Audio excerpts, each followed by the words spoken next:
शहर के मारावा स्कूल के पास पोल पर फॉल्ट दूर करते समय अचानक सप्लाई शुरू करने से एक लाइनमैन की मौत हो गई। लाइनमैन की मौत पर परिजनों ने हंगामा कर दिया, बिजली विभाग पर लापरवाही का आरोप लगाए। वहीं बिजली निगम ऑफिस पर एसी का घेराव किया। साथ ही दोषी कार्मिकों के खिलाफ कार्रवाई नहीं होने पर 33 केवी से शहर की बिजली आपूर्ति बंद कर दी गई। सुरपुर गांव निवासी विनायक पुत्र नरेंद्र पाटीदार अपने पिता की मौत के बाद अनुकंपा नियुक्ति पर लाइनमैन पर लगा हुआ था। शनिवार शाम को विनायक अपनी टीम के साथ शहर के माराव स्कूल के पास पोल पर फॉल्ट आने से लाइन को ठीक कर रहा था। इस दौरान अचानक बिजली की सप्लाई शुरू होने से विनायक को करंट लग गया। वह पोल से नीचे गिर गया। साथ ही कर्मी उसे लेकर डूंगरपुर जिला अस्पताल पहुंचे, जहां पर डॉक्टरों ने जांच के बाद उसे मृत घोषित कर दिया। सूचना पर परिजन और ग्रामीण जिला अस्पताल पहुंचे, जहां परिजनों ने बिजली विभाग के कार्मिकों पर लापरवाही के आरोप के चलते विनायक की मौत होने का आरोप लगाया। शव को मोर्चरी में रखवाने के बाद परिजन बिजली निगम के ऑफिस पहुंचे, जहां उन्होंने एसी का घेराव करते हुए हंगामा कर दिया। परिजनों और ग्रामीणों ने लाइन चालू करने वाले दोषी कार्मिकों को बुलाने और उनके खिलाफ कार्रवाई की मांग पर अड़े रहे। वहीं परिजनों और ग्रामीणों ने 33 केवी से शहर की सप्लाई को बंद कर दी। वहीं दोषी कार्मिकों को बुलाने और कार्रवाई नहीं होने तक सप्लाई चालू नहीं करने की बात कही है। फिलहाल बिजली विभाग के एसी और पुलिस परिजनों से संदेश का प्रयास कर रही है। सर, किस प्रकार की घटना हुई है? सर, ये मारवल स्कूल के पास कहीं वृक्ष कटिंग चल रही थी और ऊपर काम कर रहा था ये, और सीधा काम कर रहा था और शटडाउन था और सीधी लाइट आ गई और वहाँ से सीधा नीचे गिर पड़ा ये। उसके बाद यहाँ आकर डॉक्टरों ने मृत घोषित कर दिया इसको। अब हमारी तो डिमांड इतनी है कि जब एक आदमी चला जाता है तो उसका परिवार का भरण पोषण कौन करने वाला, और क्या छोटे छोटे इसके 2 बच्चे हैं।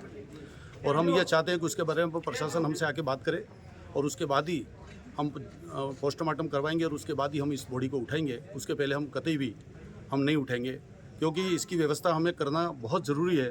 अगर नहीं करेंगे, और ऐसी ये डूंगरपुर ज़िले की दूसरी या तीसरी घटना हो गई हमारे सामने, तो इतनी लापरवाही अगर डिपार्टमेंट करता है, जो भी अधिकारी करते हैं, और फिर इसके बाद अधिकारी एकदम चले जाते हैं अपनी सीट से उठ के, तो एक बड़ा दुर्भाग्य, इससे ज़्यादा दुर्भाग्य और क्या हो सकता है।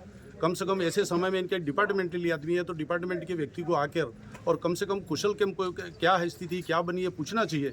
पर अभी तक तो शायद कोई व्यक्ति यहाँ आया नहीं हॉस्पिटल में, न मुर्दा कुटरी के पास में, नहीं हम ये अधिशेषण अभियंता जो पवस वितरण निगम लिमिटेड डूंगरपुर के बाहर भी खड़े हैं, पर वहाँ पर भी अभी तक कोई आया नहीं। और जनता में एकदम आक्रोश है कि ऐसा बार बार हो रहा है, ये गलत तरीके से हो रहा है। और इसको हर हाल में अगर लाइट थोड़ी सी धीरे भी आती तो कोई फ़र्क नहीं पड़ता था, पर एक व्यक्ति की जान चली जाना ये एक विधि के विधान के खिलाफ है। बस मैं इतना ही कहता हूँ, और हम किसी भी तरह से प्रशासन और ये सब मिलकर और परिवार को कुछ न कुछ बात करके और उसका सुलह करें, ऐसी मेरी अपनी प्रार्थना है।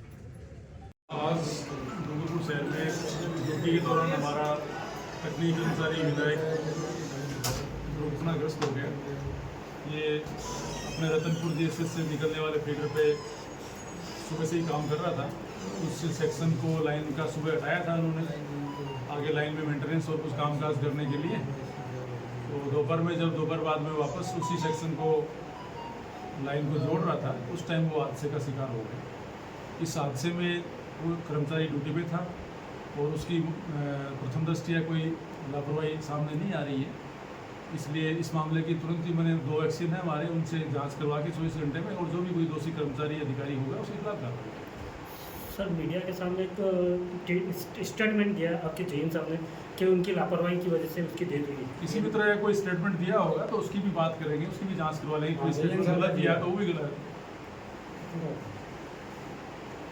आर्थिक सहायता के रूप में चूँकि विनायक हमारा तकनीकी कर्मचारी था, और उसको जो भी परिलाभ एक तकनीकी कर्मचारी को मिलने होते हैं वो निगम के एक्सीडेंट के टाइम में 20 लाख रुपए एक मुश्त मिलते हैं, प्लस उसके जो भी अलग परिलाभ हैं, ईपीएफ के है, ग्रेच्युटी है, पेंशन है, मृतक को के आश्रित को नौकरी है, वो सब मिला के 30-35 लाख रुपए लगभग परिलाभ मिलते हैं।